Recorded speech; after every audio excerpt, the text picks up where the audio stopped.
We have scrapped plans for WWE War Games. Sheamus has suffered an injury and has been pulled from a major match, and Kenny Omega talks about his possible retirement from AEW. Stay tuned for all the wrestling news. We're going to kick things off just now, looking to next week for Survivor Series War Games, because we've had some scrapped plans that have kind of been confirmed. This was a rumor a few weeks ago. Originally, the report from the Wrestling Observer was saying that the original plan for War Games saw Austin Theory in it. Austin Theory and Brock Lesnar, and we were like, I mean, it's pretty pie in the sky, but yeah. And then it was like, nah. Yeah, and it didn't come to fruition on screen, but Fightful Select put out a report this just last night, confirming that report from the Wrestling Observer, saying that Austin Theory was legitimately planned to be an option for Seth Rollins' team at Survivor Series prior to Rollins' injury. I think this would have been a very strange pick, honestly. But with his history with Seth, could have worked. I think that Theory coming back in this position could be the start of something massive for him and a huge shift and a huge change. Yep. Like, that was the most tantalizing thing there for me, I think, was the idea that, okay, like, this is different. Yeah. This is a chance to do something, like, out the ordinary. That, and he's a pretty dynamic performer, and I think he'd be really good in the War Games stipulation. Yeah, he would have. I think, especially with that crowd he's in with. With the crowd that he would be in there with, I think he could have had a lot of fun in there. Obviously, it's not come to fruition. Instead, in his place and in Seth Rollins' place, we've got Drew McIntyre and Logan Paul alongside Braun Breaker, Bronson Reed, and Brock Lesnar. So they're rounding out the heels team.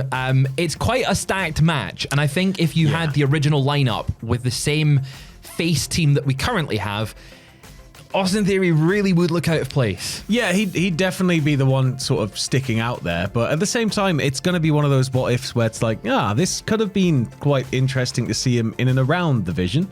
Do you think we're going to see him come back to TV soon and mix it up post War Games? Is this something that maybe that we've had a little glimpse as to what could be? Yeah. Well, I think like when it comes to, like, especially to creative, you always hear that, well, creative have got nothing for you, so you just sort of stay off TV. Yeah. You've got to think that they're at least thinking about him if he was potentially to be factored in the War Games match, and they wouldn't be thinking about putting him in the War Games match willy-nilly. So there's got to have been something around there that they were like, oh, we could do this. Maybe his involvement with the Vision hinges on Seth being active. That's it. And so it's kind of gone, and with this saying that, you know, Seth's injury has sort of caused this shufty, I think that ultimately maybe it's going to be something where we've got to wait for Seth to come back and then we get Theory. Yeah, I think you're quite right there. We know Seth liked him in the past. He's worked with him. I think it was 2020 where they had the stuff during lockdown where he was involved in with Seth Rollins' faction there. What was it?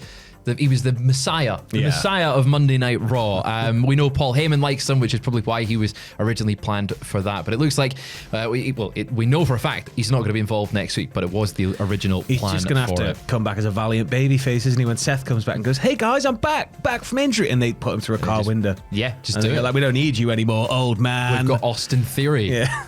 Right. Staying with War Games, though, we have got the women's War Games match finally sort of rounded out. We've got the final competitors in there. Again, it's going back to those original reports. It's kind of what was reported at the Wrestling Observer weeks ago when these plans came out. Looking at and going, really? That looks pretty stacked. I mean, if it is, then hell yeah, but... Right? But stacked is a very good way to put it, because it feels like, particularly on the face team, it is a who's who of the top in the women's division in WWE currently. You know, AJ Lee making her return last night on SmackDown, confirming, I mean, she was on Raw this past week, but her SmackDown return. She returned to SmackDown. It's a different return.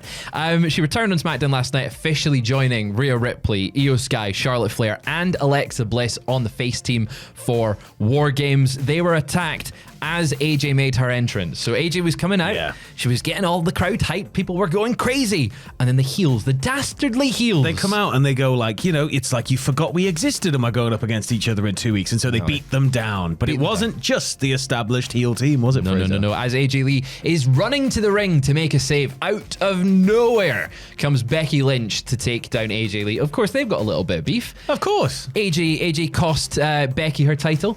She just couldn't believe that she had the goal to come come down, could she? No, not at all. Well, they have both been confirmed for War Games. So Becky Lynch has joined the team of Nia Jax, Lash Legend, Asuka, and Kairi Sane for the heel side, and on the face side, it's AJ Lee in the mix. It feels like this is going to be like a massive powder keg, this one. War Yeah. Games always is. Yeah. But this year in particular feels so stacked on both sides that it feels like, and there's so many threads, particularly the women's match has so many like individual threads running through it, yeah. that I think that it's going to be absolute carnage. It's going to be really fun to see AJ Lee in a War Games. It's something Yeah. that obviously she's been out of wrestling for so long that we never thought we'd see. Yeah. Like, it feels strange It's- to...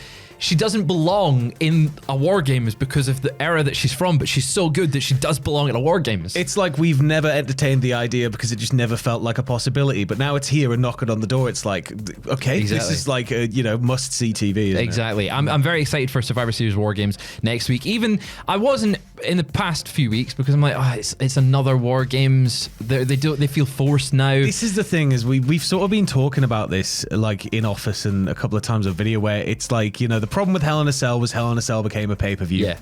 And it no longer felt special as an attraction, as a match. The problem with War Games is going to become that it's every November, but I guess if you can build to it in a way that is like this, Exciting. and each year is it's this crazy huge stacked mega match featuring all the main threads. So essentially, Triple H, what you need to do is just book good TV, and we'll get excited for it. Because He'll I'm get excited right on it for when he gets back from the White House. Calm down. Yeah, true. Very. Speaking Busy of man. good, yeah, he is a very I'm a busy man. shy man as well. Leave him alone. He hates the spotlight. Staying with some good TV, a very good moment last night on SmackDown. Aw. Saw the return of a classic entrance theme that people have been calling for. It felt like somebody had returned. It felt like it was a big moment. Yeah. So Johnny Gargano and Tommaso Ciampa took on the team of Fraxium last night in a very exciting exchange. DIY brought back Rebel Heart by CFOS. Yeah, so he came out with his classic entrance theme, a theme that we've not heard in years, a theme that I the think... theme that I last heard when I was covering NXT Graded. That Exactly. was before lockdown. I was so young then and sprightly and happy. Still had hope in the world. Oh, God. Still enjoyed It's life. back now. Johnny's brought it back. Yeah. Things are... When peace has been restored to the world, it's like the ending of Return of the Jedi. We're all happy and celebrating Where's with the my Ewoks. medal, though? Yeah, where is your medal? He's brought it back. He's not the only one that's brought back a new old theme in recent weeks. Obviously, Shinsuke Nakamura's brought back his theme. The Street Profits have brought back their old theme. And most recently, Gunther has brought back his old theme. We're finally seeing a change in the music. They're getting rid of that rubbish crap. It's just burn it and then just sage it all, and then we're good. Yeah, Done. I'm so glad to see that back, and I hope this is a sign of things to come. I hope we get to see more classic theme. Classic. It was 2022. What? That's not classic, but it's his OG. There's only one theme that I've been wanting to hear regularly for a long time, and that, buddy, is Too Many Lines. I know. I knew your wavelength. I saw where you were going with that one. I do want to hear Too Many And Lines not just as well. because of what's on the script next. Definitely not what's on the script next. Sheamus. How did we do that? What a segue. wow, yeah. Sheamus, unfortunately, has suffered an injury. Yes, segue to put the brakes on, put the brakes. He's got an injury, unfortunately, so he won't be getting a change in theme at the moment. This was announced on social media last night because he was meant to be competing in the John Cena Last Time Is Now tournament. He was meant to face LA Knight. And he's got a shoulder injury, so he's not going to be there. Yeah, which means we've now got this kind of gap to fill. It's a shame because obviously Sheamus is somebody who I think, like, for the longest time I took for granted because it was during an era where I was kind of on the outs watching initially when he made his debut. Then by the time I came back, I was like, I like this guy. He's good. This guy's good.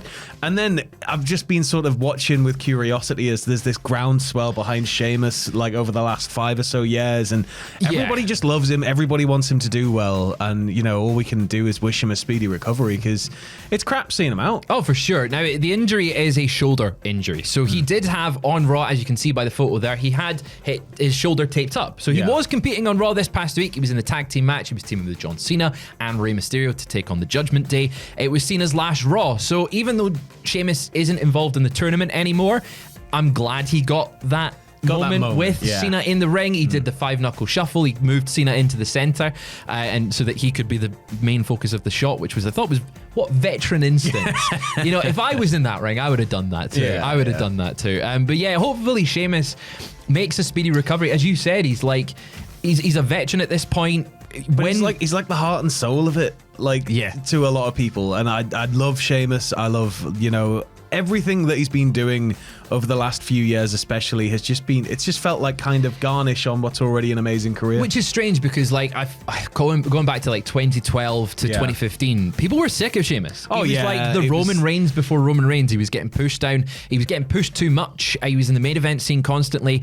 Then he had the WWE Championship run in 2015. I'd argue it wasn't even he was nowhere near as egregiously pushed as Roman was. But still for sure. At the time, that was kind of it. And I think that, it's something that hopefully with him still competing on Raw, though, if I was a wrestler and I had that offer to, go to John Cena's last, I'd be there if my arm was completely hanging on by a thread. But hopefully this is just a really minor thing. Hopefully it's not going to take very long for him to come back because I want more bangers after bangers. The key thing was after bangers after bangers after bangers after bangers, and he won't be having a banger next week because he's injured. But the reason I think they've announced this, even if it is a short-term injury, is because they were taping SmackDown for next week last night because it's Thanksgiving next weekend or next Thursday, Friday. So they weren't going to have a live SmackDown. Mm-hmm. They've taped it. So we do actually know who Sheamus' replacement is. They teased it on SmackDown. They were like, we're going to announce it next week. We're going to announce it next week. So we're going to do a spoiler. We've got 2 spoilers for you. 5, 4, 3, 2, 1. It's The Miz. Thumbs up. Miz... Thumbs up. Breaks it. Broken immediately. No, he's broken I'll the just news. mute my mic there. We're still in spoiler territory. They'll face LA Knight on next week's SmackDown in the quarterfinals. We've got more spoilers. 5, 4, 3, 2, 1. It's LA Knight that wins. Thumbs up. Spoilers are done. Spoilers are done. Spoilers are done completely. Without giving it away, I'm disappointed it's not a certain person I thought it might have been who could have gotten that opportunity. But at the same time, it makes sense, doesn't it? It makes a lot of sense. But you'll find that out on SmackDown next week, or if you just go back 10 seconds. I'll have covered up. I made a fumble. You'll not notice it in the final edit. Spoilers are gone. Says the name. It's AEW Full Gear tonight. It is AEW Full Gear tonight, and we will have a lot of content. We've got the predictions on the channel already. We have got the podcast live on the channel just now. Sam, you will be live right here on YouTube watching Full Gear at 11:45 tonight. It's a late night for you. 11:45 UK time. I'm going to be live through the pre-show and then into the main card. I'm going to be solo tonight. I'm going to try and find Russ in a drawer. I don't know where he is. If not, you just got me. So you got to keep me awake. You got to just fill that chat with messages already. That the room should be active and live. Should be, yeah. So you'll be watching the tailgate and then the main show. It's going to be quite stacked. YouTube.com/cultaholic/live. Indeed. You'll also have me on What Happened At tonight after the show. If you support us on Patreon, you'll have WTF moments with Ross in the next week or so. One of the big matches, specifically very big matches, a big boom on AEW's tailgate. 5 big booms. It's the Costco guys. Big Boom, AJ, and QT Marshall are in action tonight, and they were speaking on Busted Open Radio this week promoting AEW Full Gear. And QT revealed that Tony Khan was initially against using influencers in wrestling. He didn't like it. He didn't like the idea of it. I mean, if you look at how WWE's done it in the past, they often come in and they beat they get like a mega push, and then you see him again down the road, and they get another little mega push. But QT said that was the biggest selling point to Tony Khan when I first pitched it. He was very adamant about no influencer. We're wrestling, you know, QT. God damn it, no influencer. No. And it was like, he's a wrestler I've wrestled with, and it was like, okay, now he kind of settled down a bit. And once he met him, and once he saw the work ethic he had, from then it's been great. But it was a hard sell, honestly. I think Big Boom AJ has fit quite well into the spot that he has got in AEW, where he's on the pre-show or the tailgate for pay-per-views. He's very good at getting the crowd hyped. If he wins or if he loses, he always ends up standing tall. You know, there's always Rizzler, there's always Big Justice.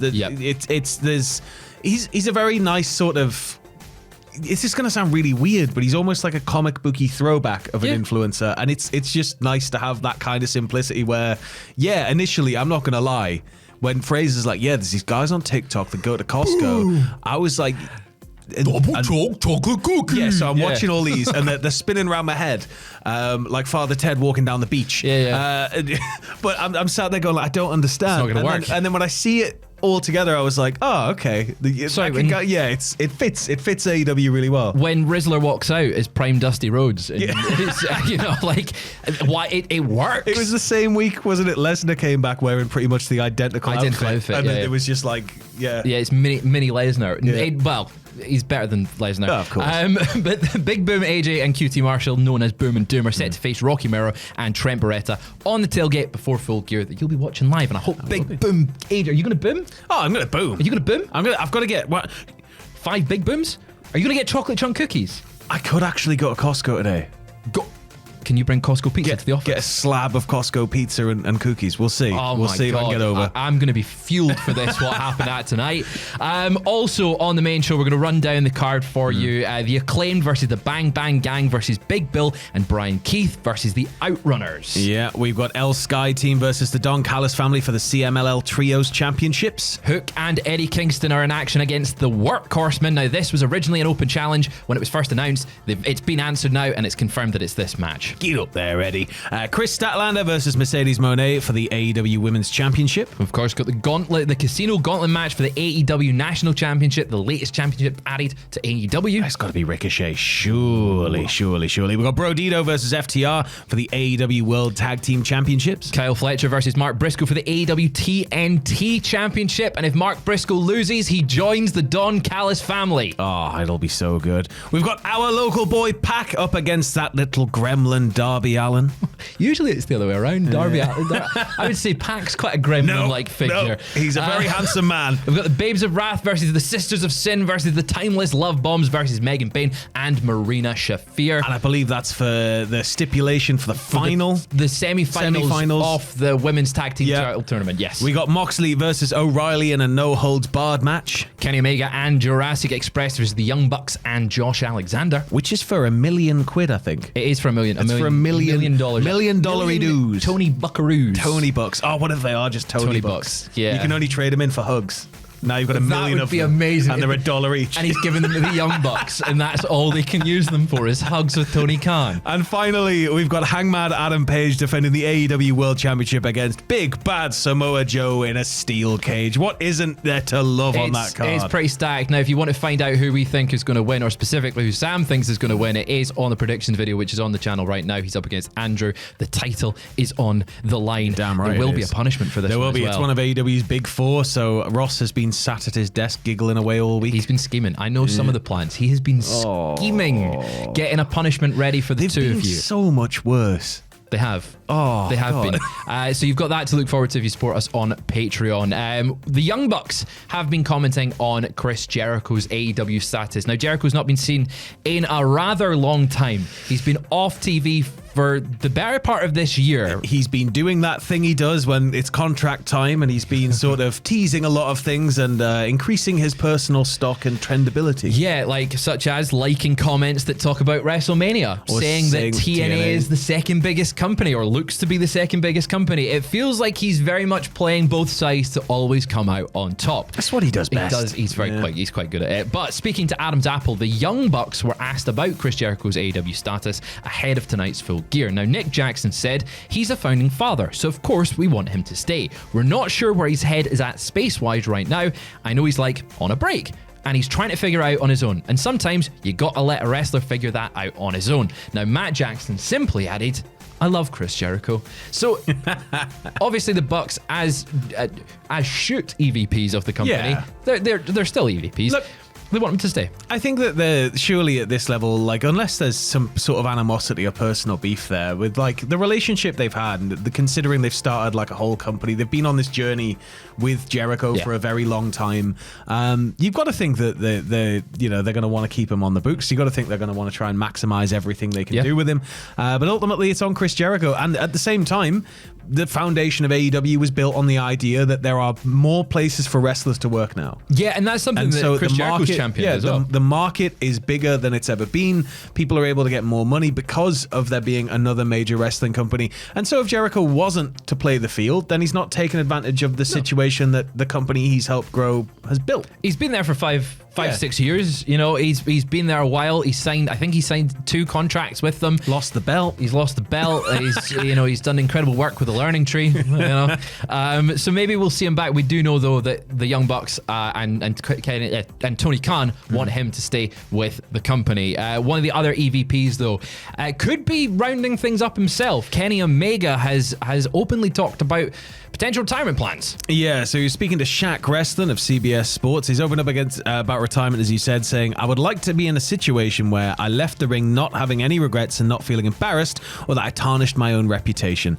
I would like to leave when I have some semblance of athleticism left in my body. I don't want to completely work until the wheels fall off, and the person who leaves the wrestling is one that barely resembles the Kenny Omega of old." Now he continues saying, "I've been thinking a lot about when that time would be. One important thing for me too is that when I finally do leave, whenever that may be, this might sound odd, but I don't want people to be sad. In fact, the best case scenario for me would be that if they don't realize I'm gone at all.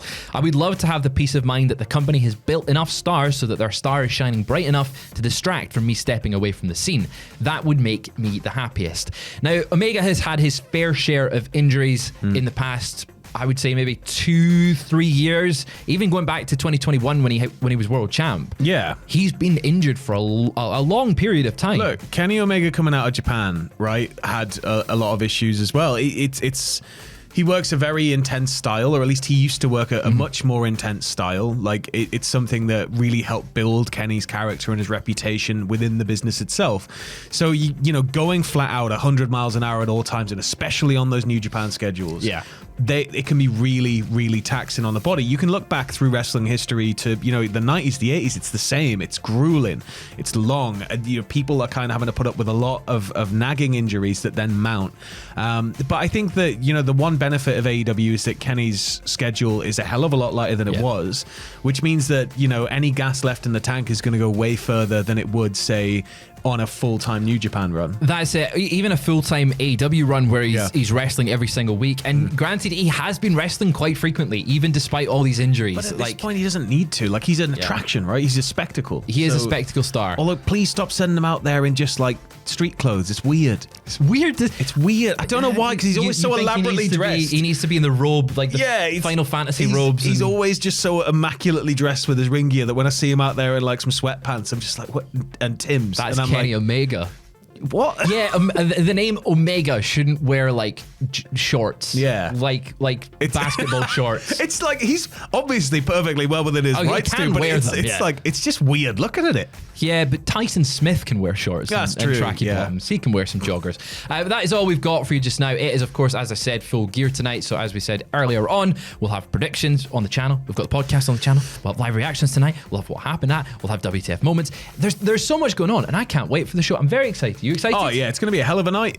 My sleep pattern is absolutely wrecked, so I should be nice and awake for a lot of this. But I am going to need you to pop in youtube.com/cultaholic/live from 11:45 p.m. tonight. I will be watching along with Full Gear. And we will see you later on.